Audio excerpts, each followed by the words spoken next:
प्यारे संतानों के रूप में मेरे निज आत्मा,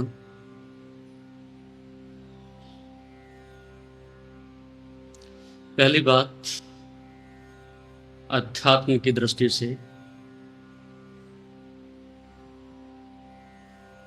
अध्यात्म अधिक शब्दों का प्रयोग नहीं कर सकता। अतीत से लेकर के अब तक अध्यात्म की भाषा शब्दों की भाषा नहीं, अपितु वह आचरण और अनुभव की सीधे साधक के हृदय से एक संवाद है।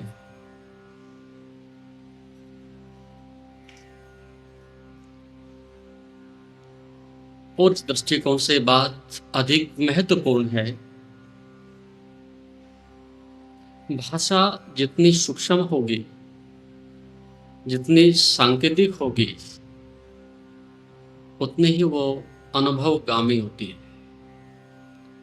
अनुभव को संकेत में मात्र इशारे में ही व्यक्त किया जा सकता है, उसके लिए अधिक शब्दों को आप प्रयोग नहीं कर सकते। और साधक को इसके लिए बहुत लंबे समय तक प्रयास करना पड़ता है।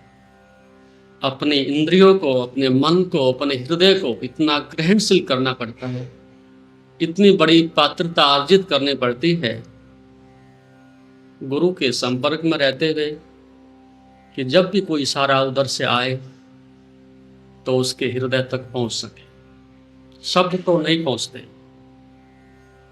वैसे भी शायद आप जानते हो या ना जानते हो, मनोवैज्ञानिक जो अब तक शोध करके पहुंच पाए हैं, अपने जीवन के 50 वर्षों में जितना आप सुनते हो,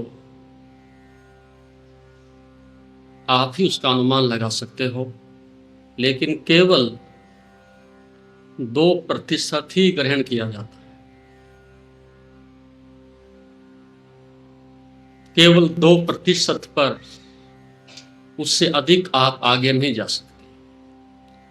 और यदि आप जितना सुनते हो और वो सब कचरा है, सब मूढ़ता से, पागलपन से भरा हुआ है, वो समाज का सारा इकट्ठा विश्व नफरत और घृणा से आया हुआ शाब्दिक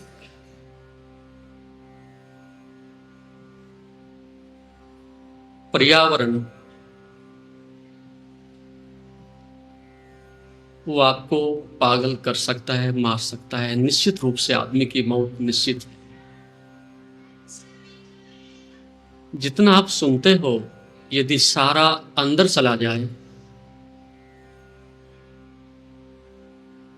तो आप संतुलन नहीं बना सकते, आप अपने बुद्धि को संतुलित नहीं रख सकते। इसलिए कानों के माध्यम से जो आता है, केवल 2% ही आपके पास रुकता है। ये प्रकृति का नियम है, उसने संतुलन बना करके रखा है। और उस 2% में इतने आप शास्त्र पढ़ते हो, उसमें से कभी कोई एक बूंद उस अज्ञात के क्षणों में आपके हृदय में प्रविष्ट हो जाए, उसी के लिए गुरु और शिष्य के मध्य में लंबे समय तक एक दूसरे के चरणों में बैठ करके उस ग्रहणशीलता को विकसित करने के लिए शिष्य निरंतर ही इस बात के लिए प्रयासरत रहता है, प्रतीक्षारत रहता है। और गुरु वस्तुतः अधिक शब्दों का कभी प्रयोग नहीं करते।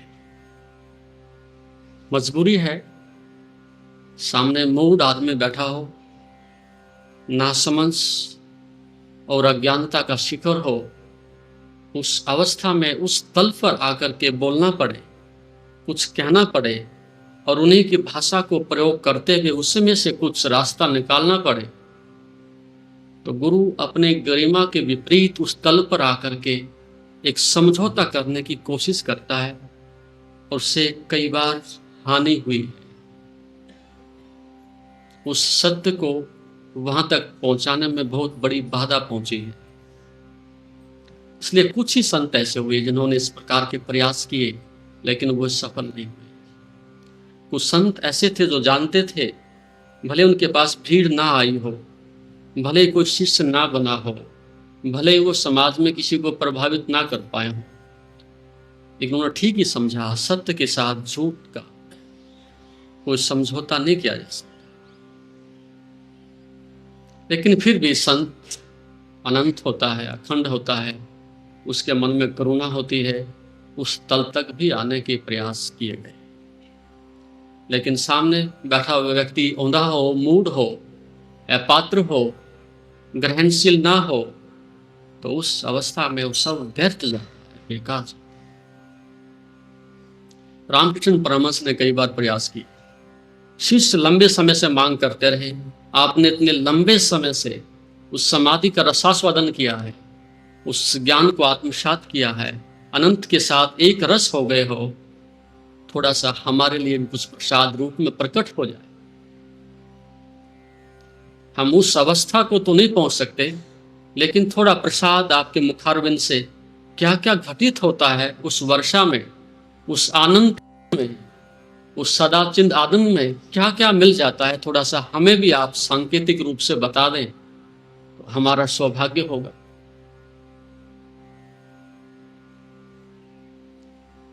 और ऐसा कई बार उन्होंने प्रयास किया, लेकिन असफल रहे। जैसे वो नीचे से चलते हैं, एक कदम बढ़ते हैं, थोड़ा सा बीच में ठिठक जाते हैं, रुक जाते हैं, वाणी लड़खड़ाती है, कंपती है, और अंदर से एक मौन उनको आकर के घेर लेता है।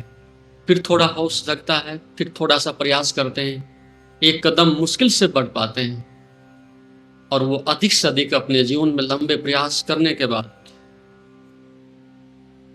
जब वो हृदय तक पहुंचते हैं, जहां एक मौन उनको चारों ओर से घेर लेता है, शब्द जहां बोने और ठिगने हो जाते हैं, उनकी पहुंच से बाहर हो जाता है। सत्य इतना विराट है कि शब्द के लिए एक बूंद की भांति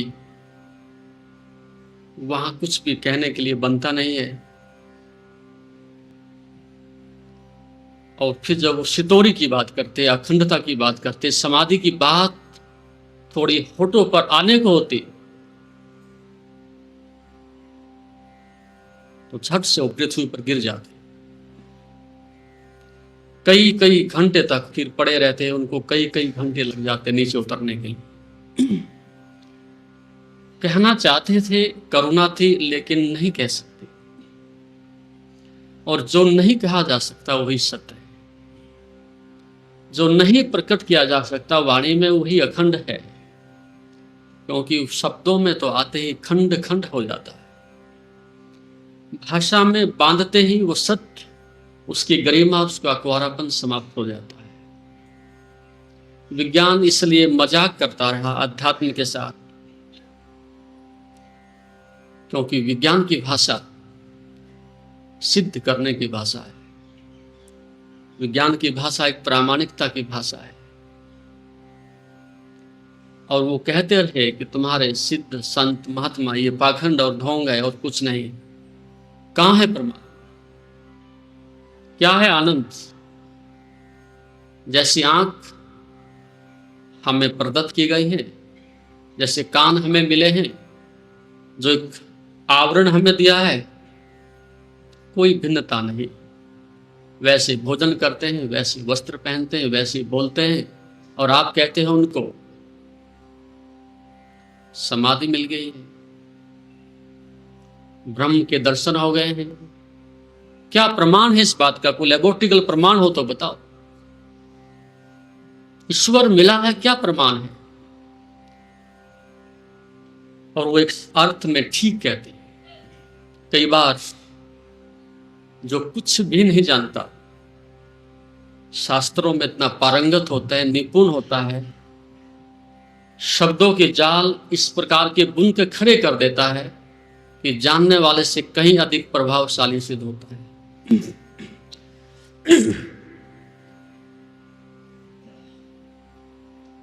ने जानने वाला लगता है कि सब कुछ जानता है, तो वहां प्रामाणिकता शब्दों से सिद्ध नहीं होती। और रामकृष्ण परमहंस से बार बार ये कहा गया कि सिद्ध करो, क्या ईश्वर है? आप सब ये चर्चा होती है। वो व्यक्ति पठित नहीं था, पंडित नहीं था, विद्वान नहीं था, कि क्या ईश्वर है?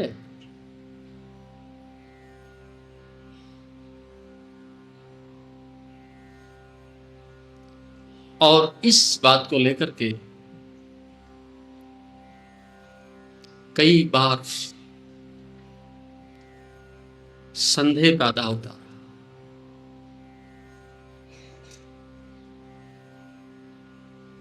आज भी साधक के लिए एक बहुत बड़ी समस्या है।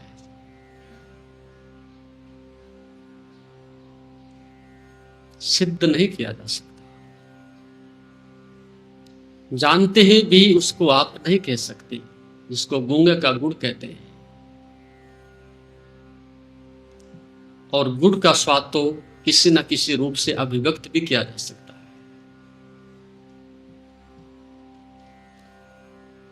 तो रामकृष्ण परमहंस से कहा कि सिद्ध करो,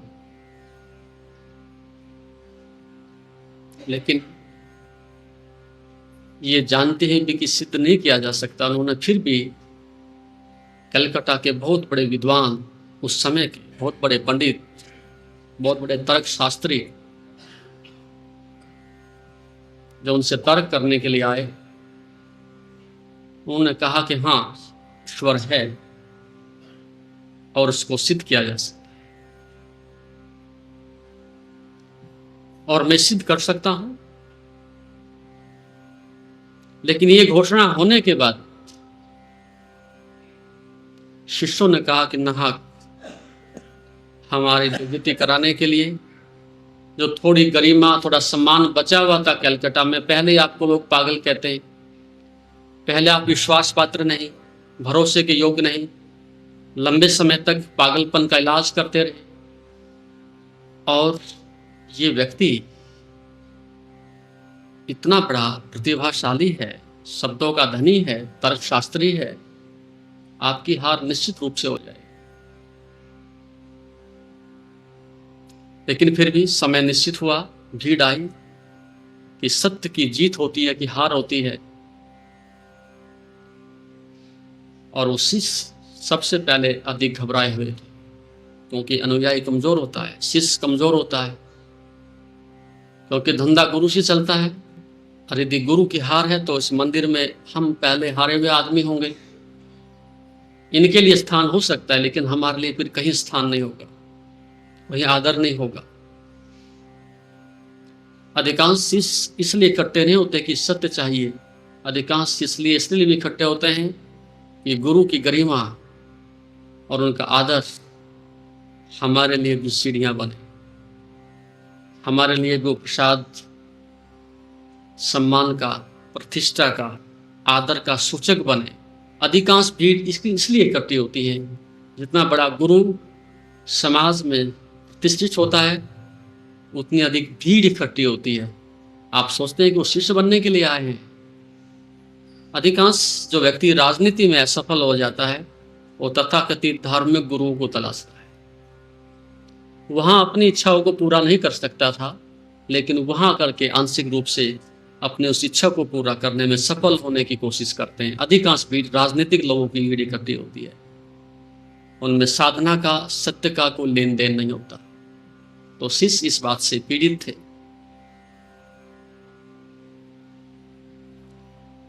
और ईश्वर चंद्र, सॉरी ध्यान नहीं रहा उनका नाम क्या था, केशव चंद्र, केशव चंद्र, वो विद्वान, उन्होंने कहा कि आप सिद्ध करें। उन्होंने थोड़ी आंखें बंद की और उनके शरीर में एक ध्वनि तरंग अंदर से हिलोरे लेती लेती पूरे शरीर में कपायमान करती हुई और ऊपर की ओर चढ़ गई। ये बात भी समझने जैसी है। दो तरह की तरंगे होती है। एक तरंग तब पैदा होती है जब आपको क्रोध पैदा होता है। एक तरंग जब कपायमान होती है जब आप काम आसक्त होते हो। एक तरंग तब उद्वेलित होती है पूरे शरीर में जब आप भय से आक्रांत होते हो। और एक तरंग तब पैदा होती है कि जब आप ब्रह्म ज्ञान से, समाधि से आक्रांत होते हो। लेकिन दोनों के स्थान अलग अलग हैं। एक चीज परिधि से उठती है, एक चीज केंद्र से उठती है। तो मनुष्य का मस्तिष्क परिधि पर है। जब आपको भय पकड़ता है, क्रोध पकड़ता है, तो पहले मस्तिष्क को पकड़ता है, बुद्धि को पकड़ता है, अहंकार को पकड़ता है। और जब श्रद्धा, प्रेम, करुणा, सुरति, समाधि, ज्ञान आपको पकड़ता है, आक्रांत करता है, चारों ओर से घेर लेता है, तो उस समय नाभि को पकड़ता है। क्योंकि नाभि आपका मौलिक केंद्र है। नाभि आपका वास्तविक स्वरूप है। नाभि आपका और आपकी मां का और अस्तित्व का एक केंद्र है। तो जैसे ज्ञान घटित होगा तो नाभि में आंदोलन होगा, और जब पागलपन पैदा होगा तो मस्तिष्क में घटित होगा। इस बात को ठीक से समझ लें।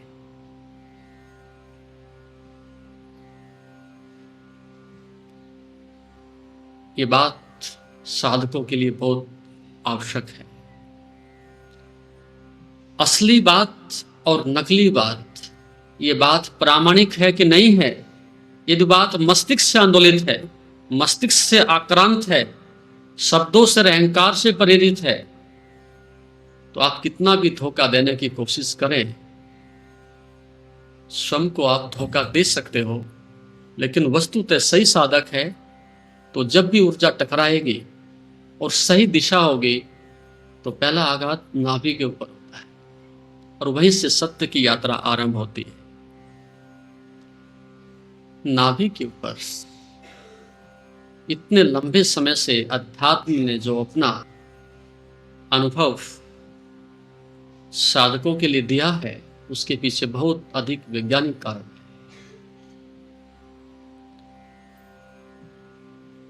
जब सत्य की बात आई, सिद्ध करने की बात आई, अस्तित्व की बात आई, तो स्वाभाविक था अकस्मात नाभि में कंपन पैदा हो गई।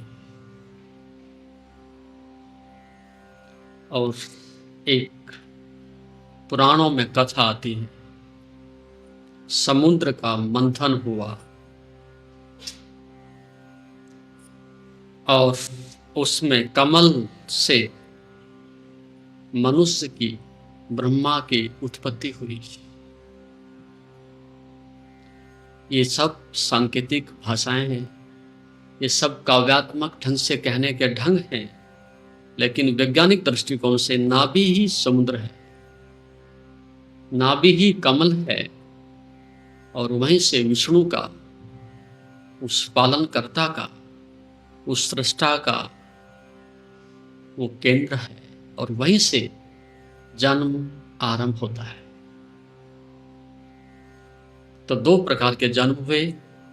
एक नाभि से दूसरी नाभि में जब हम रूपांतरित होते हैं, वो एक मनुष्य से दूसरे मनुष्य का जन्म होता है। और जब एक सहस्रार से दूसरे सहस्रार का जन्म होता है, वो एक द्विज का, एक ब्रह्म ज्ञानी का जन्म होता है। और अधिकांश मनुष्य दुर्भाग्य से एक नाभि से दूसरी नाभि पर पहुंचता है, अपने जैसी एक संतति से दूसरी संतति को छोड़ करके जाता है। लेकिन द्विज वह है, ब्रह्मवेता वह है जो नाभि से ऊपर उठ करके सहस्रार से पुनर्जन्म स्वयं से लेकर के और मुक्त हो जाता है।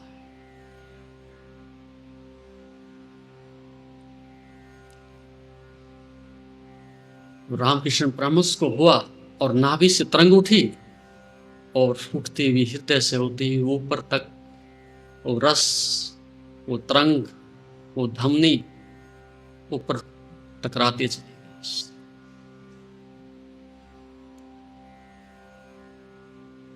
और उसके साथ साथ दो तरह की बातें होती हैं। एक पृथ्वी का गुरुत्वाकर्षण और एक ऊर्ध्व आकर्षण। जब न्यूटन ने इस बात की खोज की कि सेब जब पेड़ से नीचे गिरता है तो गुरुत्वाकर्षण के कारण नीचे की ओर आता है, लेकिन योग इस बात के लिए पहले से कहता आया है और योग न्यूटन से बहुत पुराना और अधिक वैज्ञानिक दृष्टिकोण रखता है।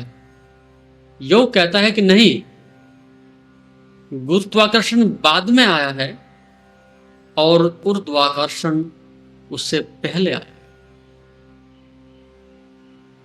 क्योंकि सेब बीज के रूप में जड़ों के माध्यम से धीरे धीरे पहले ऊर्ध्वाकर्षण को प्राप्त हुआ, ऊर्ध्व गति को प्राप्त हुआ।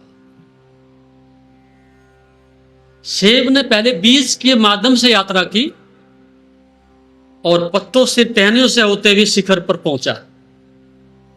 ये बात आपके ध्यान में नहीं आई होगी कभी भी। शिखर पहले प्राप्त हुआ, से जड़ों से उठ करके और शाखाओं तक पहुंचा और फिर पकने के बाद गुरुत्वाकर्षण के कारण से फिर नीचे आया। तो ऊर्जा की दो गति हो गई साधक के अंदर भी। एक गति जो एग्जिस्टेंशियल है, जो अस्तित्वगत है, जो ऊर्ध्वगामी है, जो श्रेष्ठतम है, जो आनंद घन है, वो किसी ग्रेविटेशन की, किसी आकर्षण की परवाह नहीं करती। जैसे पानी भाप बनकर के ऊपर उड़ जाता है, ठीक वही शक्ति मूलाधार से होती हुई ग्रेविटेशन के ठीक विपरीत सहस्रार की ओर ऊपर उठ जाती है। इसको हम अस्तित्व का प्रसाद कहते हैं, ग्रेस ऑफ गॉड। और ठीक इसके विपरीत जो निकृष्टतम है, जो पार्थिव है, वो निकृष्टतम है। जहां मूलाधार पर होते हैं वो पूरा का पूरा पार्थिव है, वो सब ठोस है, वो सब पत्थर जैसा है, वो सब चूसने जैसा है, वो सब बाहर प्रकृति से बंधा हुआ है। तो जो निकृष्टतम है उसको पृथ्वी अपने में समाहित कर लेती है, वो उसका भोजन है। क्योंकि आप जो भी भोजन करते हैं वो सब पृथ्वी से आता है, और पृथ्वी संभावना के साथ भोजन देती है। इस संभावना के साथ शक्ति देती है कि यदि आप उपयोग कर सको तो ये परमात्मा का, यदि ये काम आ सके तो समाधि का, यदि श्रेष्ठतम ऊर्जा उपयोग हो सके तो ज्ञान का, और यदि ये उपयोग में आपके नहीं आएगा तो इस शक्ति को पुनः हम पृथ्वी में समाहित कर लेंगे। एक सर्किट बन जाता है। अधिकांश शक्ति पृथ्वी से आती है और पृथ्वी में ही फिर वापस लौट जाती है।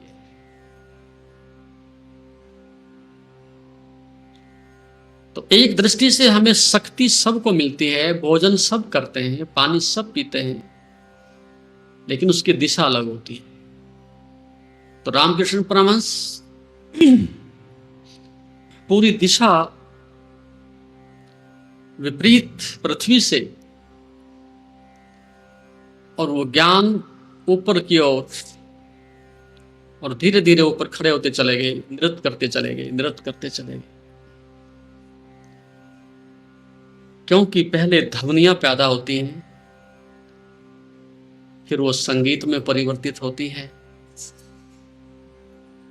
और फिर वो आनंद में परिणत हो जाता है।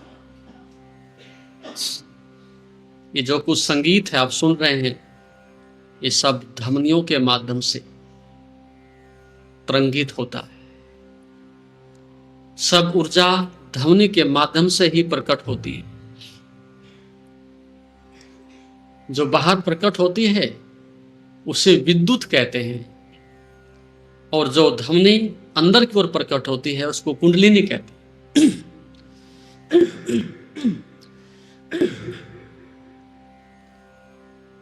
कुंडलिनी भी विद्युत शक्ति है, लेकिन वो अंतर्गामी है, और जो बाहर प्रकट होती है वो बहिर्गामी शक्ति है।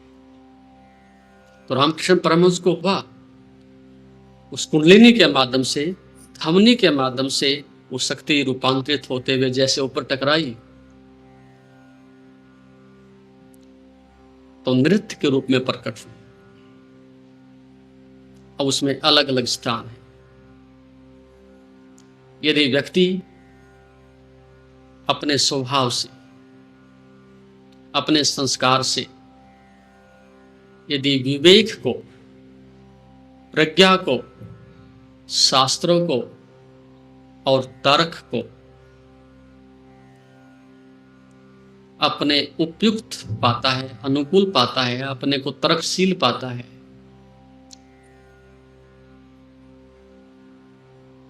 तो ध्वनि जैसे ही ऊपर जाकर के टकराती है तो ज्ञान के रूप में बाहर प्रकट होने लगती है।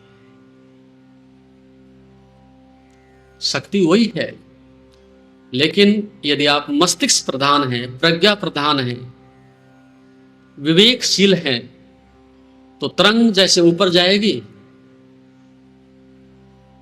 तो शुद्धतम जो ज्ञान है, ऋषियों का ज्ञान है, वेद के रूप में, उपनिषद के रूप में, काव्य के रूप में बाहर प्रकट होने लगेगा।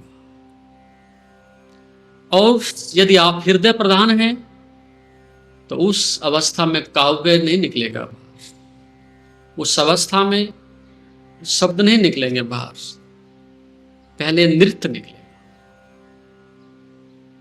नृत्य भी आध्यात्मिक शक्तियों की देन है। वो उत्सव जब अंदर उठता है तो व्यक्ति अपने को नहीं रोक सकता। और जैसे ही रामकृष्ण परमहंस के हृदय पर जाके तरंगे टकराई तो नृत्य उठ पड़ा, क्योंकि सभी शक्तियां गतिशील हैं। यदि उसको नृत्य के माध्यम से मार्ग ना दिया जाए तो विस्फोट हो सकता है। कई बार मृत्यु घटित हो सकती है, उस ऊर्जा को मार्ग देना पड़ता है, उसको नहीं रोक सकते। तो यही हुआ, रामकृष्ण परमहंस उठे और खूब नाचे, और अनुभव को अभिव्यक्ति के माध्यम से प्रकट करने का उनके पास एक ही माध्यम हो सकता था। पंडित नहीं थे, ज्ञानी नहीं थे, शास्त्रज्ञ नहीं थे। उस परम सत्य की अभिव्यक्ति नृत्य के माध्यम से ही प्रकट हो सकती थी। और वो जब उस भावभंगिमा में, जहां कोई डर नहीं, भय नहीं, दिखावा नहीं, कौन क्या कहेगा इस बात की कोई मान्यता नहीं, वो नाचे एक बच्चे की भांति, सरल निर्दोष जैसे बच्चा होता है। आप तो सेम सेम करते हो, उसे क्या पता सेम क्या होती है। वो तो उस समय में भगवान महावीर की तरह से अवधूत रूप में खड़ा है। उसे किसकी समाज की सेम है, किसकी शर्म है, किसकी लाज है। अखंड है, भय और लज्जा से दूर है, चेतना अभी पावन पवित्र है।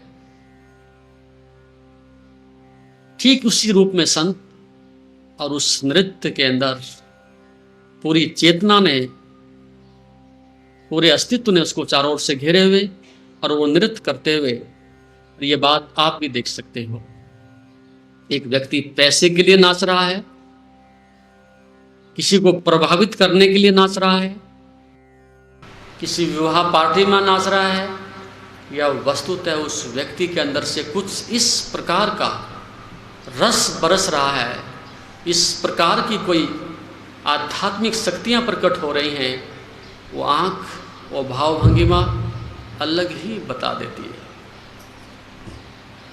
और जब काफ़ी देर नृत्य करते हुआ तो केशव चंद्र भयभीत हुआ। कैसा आदमी है ये? उसने कहा, मैं चाहता हूं ईश्वर क्या है सिद्ध करें, मैं नृत्य देखने थोड़ा ही आया हूं। नृत्य देखने नहीं आया, आप सिद्ध करिएगा। और वो फिर नाचते हैं, फिर और जोर से नाचते हैं। और वो व्यक्ति बहुत विशिष्ट प्रतिभाशाली व्यक्तियों में से था। केशव चंद्र साधारण आदमी नहीं था, भारत की विशिष्ट प्रतिभाओं में से था। जो उसने शास्त्र लिखे हैं, उस व्यक्ति के पास बहुत बड़ी प्रतिभा थी। उसने फिर ध्यान दिया, पुनर्विचार किया कि व्यक्ति के अंदर कुछ वास्तविकता, कुछ प्रामाणिकता है कि नहीं। मैं अपने शब्दों को लिए फिर रहा हूँ, बार बार आग्रह करता हूँ, और ये व्यक्ति नाचता है और हंस देता है। ये बात इतनी आसान नहीं हो सकती। इतना करुणा से, श्रद्धा से भरा हुआ आदमी उपहास क्यों करेगा? पुनः समीक्षा की और गहराई से देखा, और उस व्यक्ति ने जैसे देखना आरंभ किया, अपने पूर्वाग्रह को दूर करते हुए, अपने शब्दों को दूर करते हुए, अपनी भ्रांतियों को दूर करते हुए निरपेक्ष आंखों से देखना शुरू किया, तो पहली बार उसको दिखाई पड़ा कि नृत्य के माध्यम से भी परमात्मा प्रकट होता है। देखने के लिए, अनुभव करने के लिए हृदय चाहिए। नृत्य के माध्यम से भी प्रकट होता है। अब तक मेरी भ्रांति ये थी कि शब्दों के माध्यम से ही प्रकट हो सकता है, शब्द सिद्ध कर सकते हैं। लेकिन पहली बार उसको पता चला कि शब्दों की सीमाएं बहुत छोटी होती हैं, शब्द बहुत बौने और ठिगने होते हैं, शब्द बहुत सतही होते हैं, और हृदय और उसकी भावनाएं बहुत विशाल होती हैं। उनकी पवित्रता ने, उनकी एक निष्कलंक मधुरता ने, मुस्कान ने उस व्यक्ति के तर्क जाल को तोड़ दिया। उस व्यक्ति के मिथ्या पांडित्य के अहंकार को नीचे गिरा दिया, और उस व्यक्ति ने पहली बार नग्न आंखों से, निरपेक्ष भाव से अनुभव किया कि वास्तव में हृदय परमात्मा की अभिव्यक्ति का एक सुगम, श्रेष्ठतम साधन है।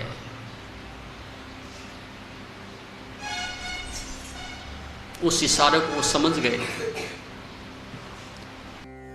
और इसके साथ साथ ये भी है कि विशिष्ट प्रतिभाशाली व्यक्ति था, पात्रता थी, उसने इस बात के लिए ईमानदारी भी दिखाई। यदि अपने अहंकार को बनाए रखने के लिए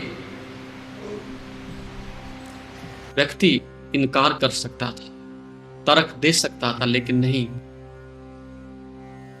अंदर से अपनी वास्तविकता को, प्रामाणिकता को प्रकट किया।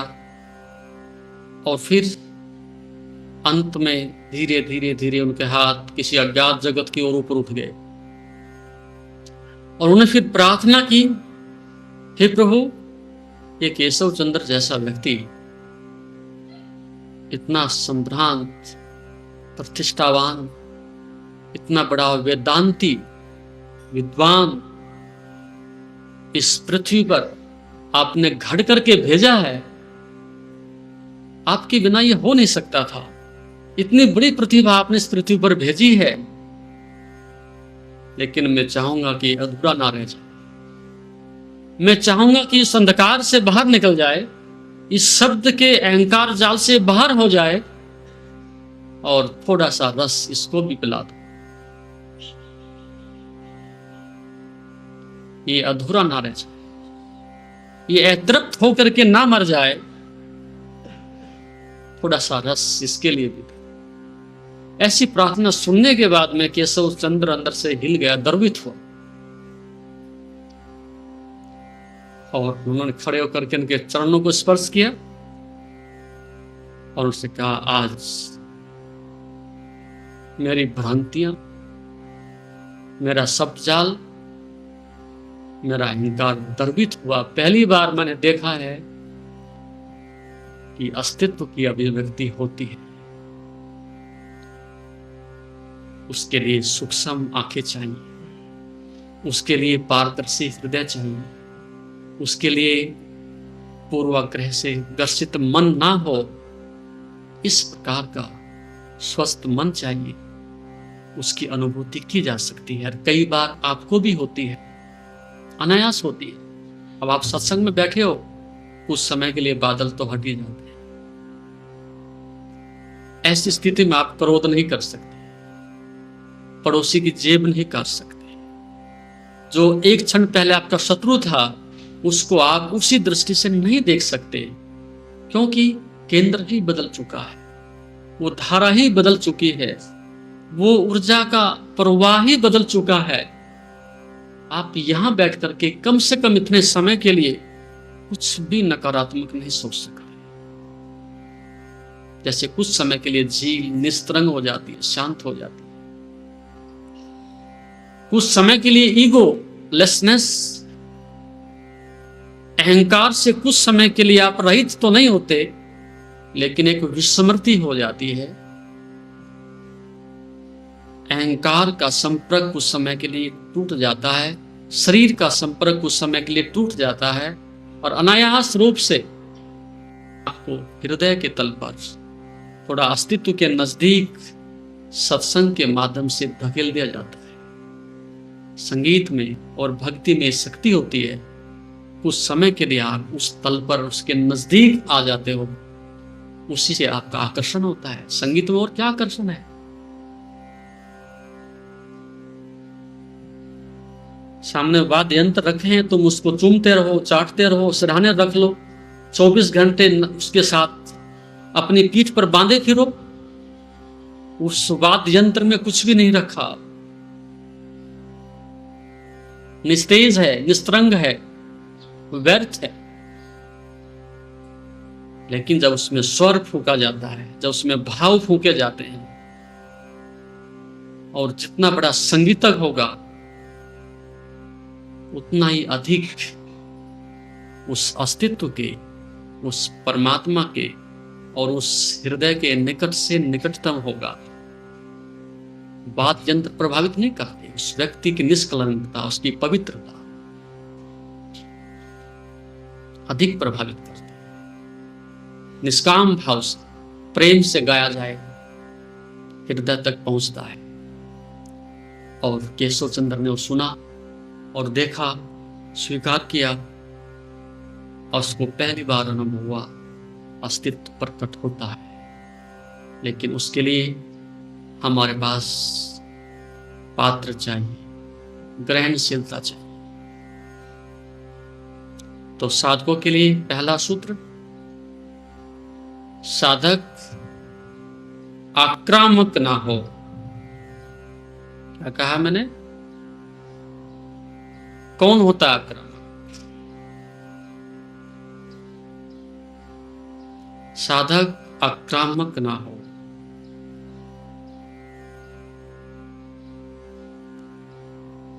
विनम्र हो। लेकिन हम तो देखते हैं चारों तरफ, यदि एक शब्द में किसी मनुष्य के लिए कुछ कहा जाए और सुबह से रात्रि तक आपके चेहरे को, आपकी भावनाओं को देखा जाए, तो आपके पास सिवाय आक्रामकता के और कुछ नहीं।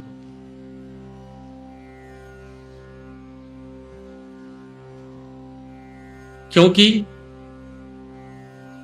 जब भी दो व्यक्ति कहीं बैठ करके बात कर रहे होते हैं, तो वहां केवल इस बात को सिद्ध करने के लिए पूरा प्रयास रहता है कि मैं अपने बड़प्पन को सिद्ध कर सकूं, मैं अपने ईगो को बड़ा करके दिखा सकूं, दूसरा कुछ नहीं है, मैं ये सिद्ध कर सकूं। दो व्यक्तियों के बीच में सदैव ये द्वंद्व रहता है। जब भी दो मनुष्य कहीं भी मिलते हैं, उनमें अंतर्द्वंद तत्काल आरंभ हो जाता है,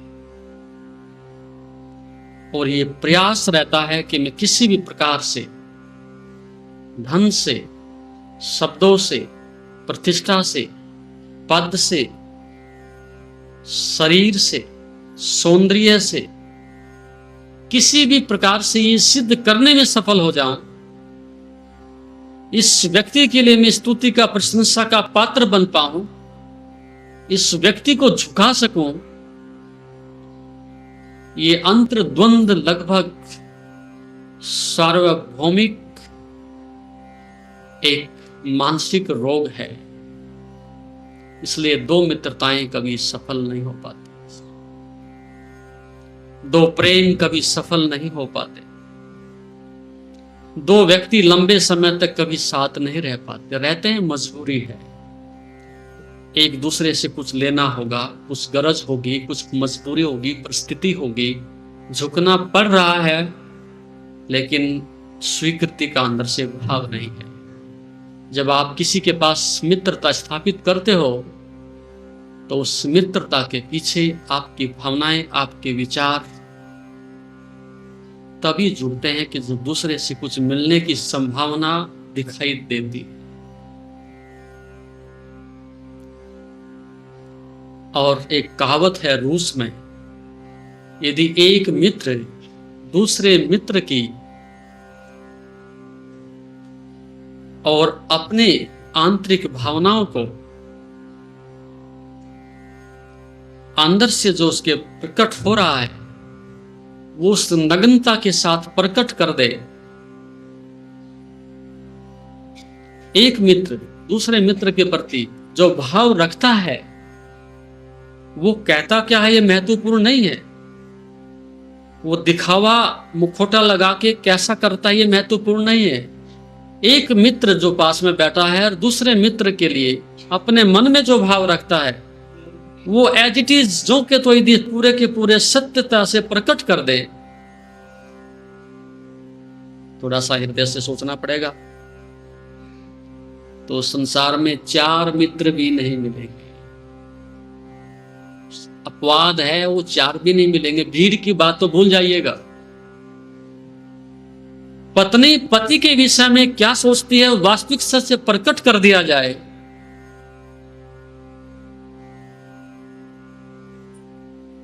तो भारत में कोर्ट कचहरी इतनी नहीं है कि तलाक सारे हो जाएं और उनके फैसले हो सके, नहीं हो सकते। तो एक झूठ की जिंदगी ढो रहे हैं। एक दूसरे से कुछ मिल जाए, शोषण करने के लिए एक दूसरे के आसपास हम बने हुए हैं। जब जब कुछ मिल जाता है तो आपके चेहरे पर थोड़ी रौनक आती है, आज तो कुछ हुआ।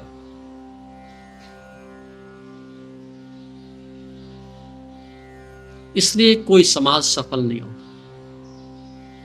इसलिए किसी समाज में कभी आध्यात्मिक क्रांति नहीं आ सकती, कोई समाज धार्मिक नहीं हो सकता, कोई घर राम राज्य नहीं बन सकता, असंभव बात है। कितने भी प्रयास किए जाएं, कितने सुंदर आपको मकान दें, अच्छी नौकरियां दें, अच्छे रोजगार दें, अच्छे साधन दें, सरकार आपके लिए कुछ भी बना करके दे दे, लेकिन आप लोगों में पारस्परिक मित्रता स्थापित नहीं हो सकती। और जब तक आप मित्र नहीं बन सकते, एक दूसरे के लिए कुछ काम आ सकें, कुछ दे सकें,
उतनी पात्रता आप अर्जित नहीं करते।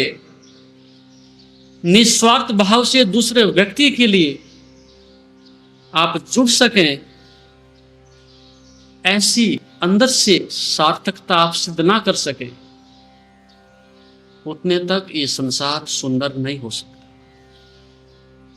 आप दूसरे के निकट इसलिए नहीं जाते कि मैं सुख पहुंचा रहा हूं, कि मैं शांति पहुंचा रहा हूं, किसको मैं कुछ देना चाह रहा हूं। एक दूसरे के आसपास बने रहने का उतना ही कारण है, और आप तब तक ही ठहरते हो, तब तक ही बने रहते हो जब तक दूसरी तरफ से कुछ बहता है, कुछ आता है। जिस दिन आने का द्वार बंद हो जाता है, आपके जाने का पीछे से द्वार खुल जाता है। मित्रताएं समाप्त। घृणा में, विद्वेष में, क्लेश में, द्वंद्व में उनका समापन हो जाता है। लेकिन ऐसा था नहीं जो आज आप देख रहे हैं। पहले दिन भी क्लेश हो सकता था, पहले दिन भी वो युद्ध हो सकता था जो मित्रों में बाद में हुआ है, लेकिन उस अवस्था तक पहुंचने में समय लगता है। तो ध्यान रखें, जब मित्रता की नींव रखी जाती है तो ना भूलें, साथ साथ बगावत और दुश्मनी की नींव भी रखी जाती है।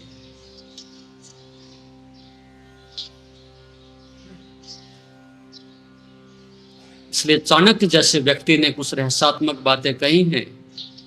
यदि आपको लंबे समय तक रहना है, संसार में साम्राज्य करना है, अपने शक्तियों को बनाए रखना है, अपनी गोपनीयता को अपनी पत्नी से भी मत कहना।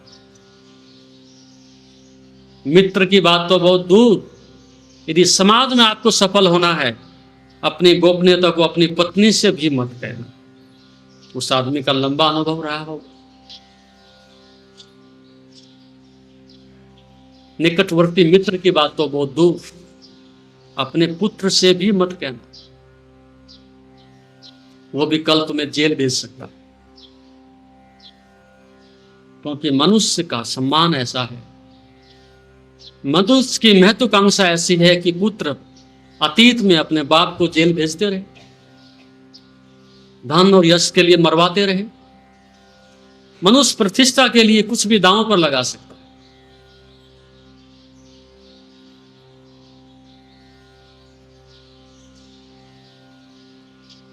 तो दो मित्र मिलने भी कठिन हैं, फिर आप सत्य की बात करो। आप ज्ञान और समाधि की और समाज के कल्याण की बात करो। ये सब बेईमानी हो जाती है।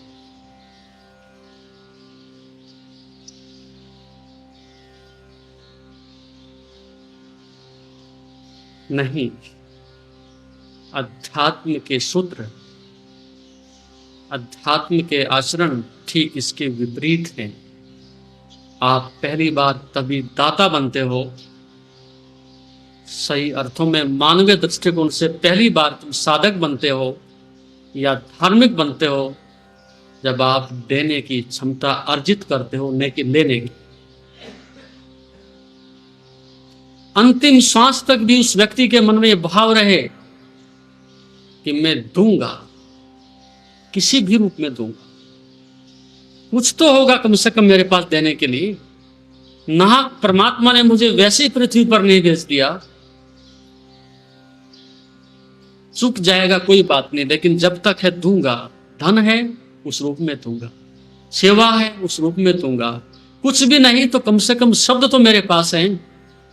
रोते हुए कम से कम प्रार्थना के रूप में 2 शब्द तो दूंगा। मेरा पड़ोसी दुखी होगा, कंगाल होगा, रुग्ण होगा, पहला प्रयास तो यह है कि धन होगा तो मैं दूंगा। और मेरी परिस्थिति हो सकती है कि मैं ना देने की स्थिति में हूं, क्षमा मांगते हुए कम से कम उसके लिए अपने पवित्र मन से प्रार्थना तो करूंगा, हे प्रभु इसके सुखी रहने में मेरा सुख है, इसकी शांति में मेरी शांति छुपी है। आप कल्पना कर सकते हो कि सारा संसार दुष्ट हो जाए और उनके मध्य में कुछ साधु रह सके? कल्पना करो, सारा संसार ही हिटलर बन जाए, विश्व युद्ध के कगार पर पहुंच जाए, कुछ सज्जन उनके मध्य में रह सकता है? एक व्यक्ति नहीं रह सकता। और सारे लोग संत हो जाएं तो उनके मध्य में एक दुष्ट व्यक्ति भी नहीं रह सकता, चोर नहीं रह सकता। कहां से आएगा?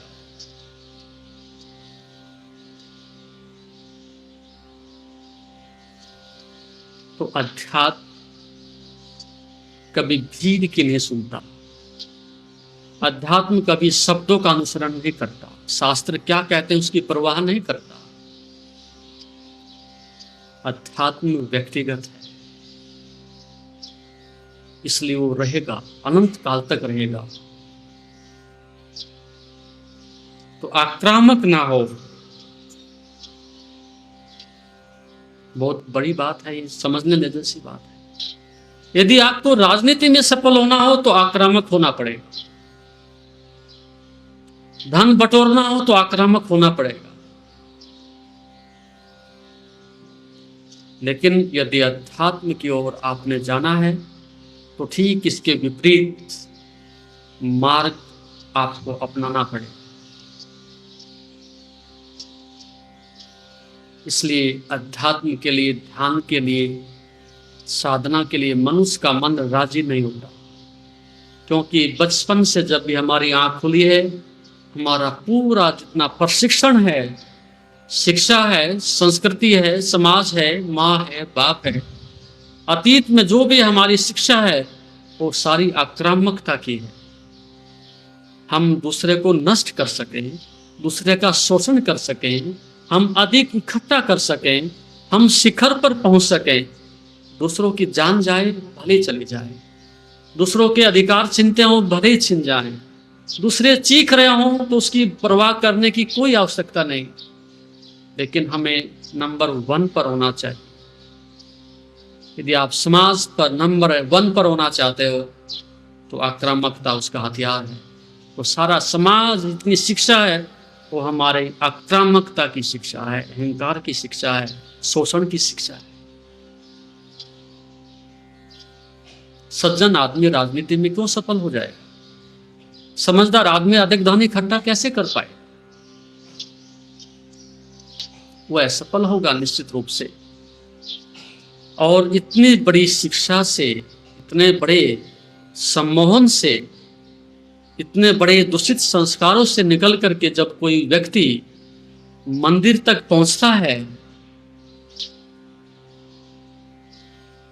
तो स्वाभाविक है उस व्यक्ति के हृदय के सत्य के द्वार बंद मिलते हैं।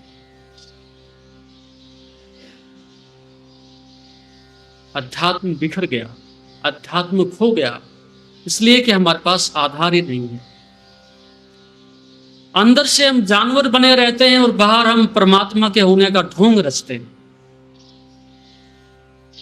आक्रामकता से, समाज की कुरूपता से आया हुआ आदमी जब इस रूप में मंदिर में पहुंचता है, इस प्रकार के भगवे कपड़े पहनता है, एक धार्मिक आदमी होने का दिखावा करता है, तो वास्तविकता यह है अंदर से वो जानवर ही बना रहता है, पाशविक ही बना रहता है, हिंसात्मक ही बना रहता है, और बाहर परमात्मा के धार्मिक होने का ढोंग भी रचता है।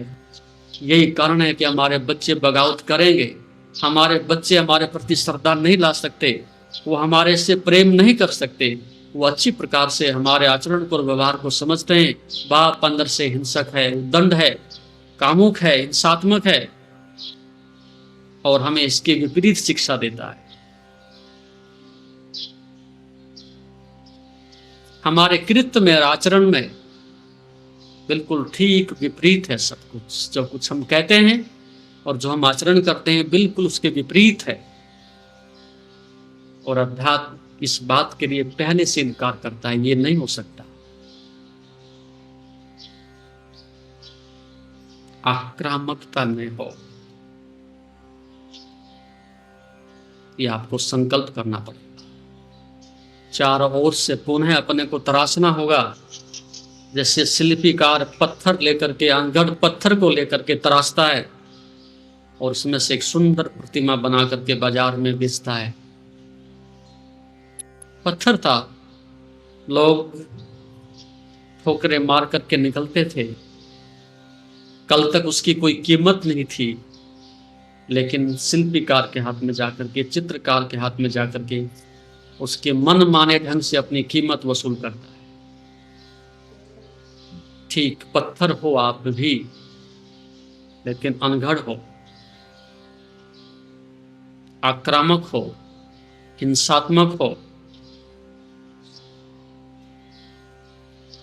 और पहली दृष्टि यही है, जब साधना करने जाओ, आंख बंद करके बैठो, मंदिर में प्रविष्ट हो या ध्यान कक्ष में जाओ, तो ये बात ईमानदारी से पहले आपको देख लेनी पड़ेगी कि कहीं मेरे आधार में, मेरे मन में, मेरे व्यवहार में, मेरे आचरण में आक्रामकता तो नहीं है, कोई बदले की भावना तो नहीं है, दूसरों को दिखा सकूं ऐसा भाव तो नहीं है, दूसरों का छीन सकूं ये भाव तो नहीं है, दूसरे नष्ट हो जाएं इस प्रकार की भावना तो नहीं है, दूसरे मुझे बड़ा कहें, श्रेष्ठ कहें, ऐसी ईगो तो नहीं है। यदि इस प्रकार से ईमानदार से आप प्रविष्ट हो सकें, स्वीकार कर सकें, और उस आक्रामकता के अनेक अनेक रूप हैं, एक रूप नहीं आक्रामकता का, बहुत सारे रूप हैं। जब आप देखना आरंभ करोगे, बहुत रूप हैं आक्रामकता के। आदमी किस न किस रूप में आक्रमण करता है। मैं कुछ नहीं जानता हूं ये बात कहकर के भी आदमी आक्रमण करता है, विनम्रता के नाम पर भी आक्रमण करता है, दान दे रहा हो तो भी आक्रमण करता है, मंदिर जा रहा हो तो भी आक्रमण करता है। कब करता है? जब ये भाव आता है कि देख ले मुझे पड़ोसी, देख ले मुझे साथ में खड़ा हुआ आदमी, ये बड़ा भक्त है, बड़ा पूजा करता है। ये भाव आते ही आक्रामकता आ गई, पाखंड आ गया। पूजा तुम्हारे अंतःकरण का शोधन करने के लिए थी, वो कोई अहंकार का भोजन थोड़ा ही है कि दूसरे को दिखाएं आप। अध्यात्म जितना फलीभूत होता है, जितना उसके निकट होते हो, सब कुछ अंदर से गोपनीय होता चला जाता है।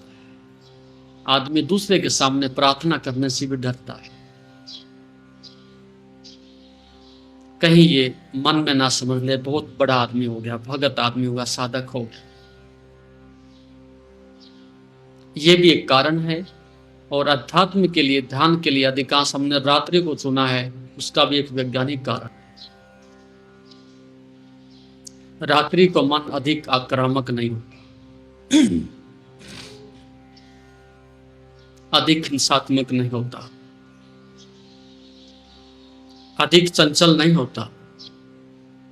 उसके कुछ बायोलॉजिकल फैक्टर हैं, कुछ उसके मानसिक कारण भी हैं, कुछ भौगोलिक कारण भी हैं। उस संदर्भ में हम कभी फिर चर्चा करेंगे, लेकिन अब समय समापन की ओर है। इसी प्रकार से कुछ सूत्रों पर मैं आगे चर्चा जारी रखूंगा, लेकिन उसका लाभ तभी है आपके पास हृदय हो, आपके पास पात्रता हो, आपके पास आचरण में लाने के लिए उतनी दीवानगी हो कि मैं बदलूंगा और इस आक्रामकता को देखने की कोशिश करूंगा, तो ही हम आगे बढ़ सकते हैं। अन्यथा अनावश्यक रूप से शक्ति को, समय को नष्ट करने से कोई लाभ नहीं। यदि सही अर्थों में आध्यात्मिक जीवन जीना है तो उस पाखंड के मुखौटे को दूर रखना होगा, आक्रामकता को अपने से दूर रखना होगा। तभी आप ग्रहणशील हो सकते हैं, विनम्र हो सकते हैं, और एक दूसरे के प्रति मैत्री का, करुणा का जो भाव है वो विकसित कर सकते हैं। अन्यथा अध्यात्म के उन वास्तविक सूत्रों से, उन वास्तविक अनुभवों से आप सदैव दूर और वंचित रहेंगे। इस बात को दृष्टि में रख के जिए, और आप साधना के लिए कुछ समय के बाद फिर आप वापसी करेंगे। हम उस अंतःकरण की शुद्धि के लिए, उस आक्रामकता को समाप्त करने की कुछ विधियां हैं जिसको आप काम में ला सकेंगे, और तत्क्षण जब चाहेंगे कुछ समय के लिए तो उस आक्रामकता के बादल को आप हटा सकेंगे। इस प्रकार की टेक्निक्स हैं, इस प्रकार की विधियां हैं योग में, उनका हम प्रयोग करेंगे। ओम शांति। जैसा कि आप जानते हैं, शरीर को स्वस्थ और मन को शांत बनाने के लिए योग ही एकमात्र साधन है। जीवन को योगमय बनाने के लिए व योग दर्शन के मर्म को आत्मसात करने हेतु गुरुदेव के आशीर्वचनों को श्रवण करें। उनके द्वारा दिया गया मार्गदर्शन आपके जीवन में सकारात्मक बदलाव लाएगा। अगर आप पतंजलि योग दर्शन सीखना चाहते हैं और इस प्राचीन ज्ञान को अपने जीवन में शामिल करना चाहते हैं तो हमसे संपर्क करें। हमारे योग सत्र न केवल आपके शरीर को स्वस्थ बनाएंगे बल्कि आपके मन और आत्मा को भी संतुलित करेंगे। अधिक जानकारी के लिए हमें नीचे दिए गए विवरणों पर संपर्क करें। हमारे साथ इस योग यात्रा की शुरुआत करें और अपने जीवन को शांति और सकारात्मक ऊर्जा से भरें। धन्यवाद। आपका दिन शुभ हो। ओम नमस्ते।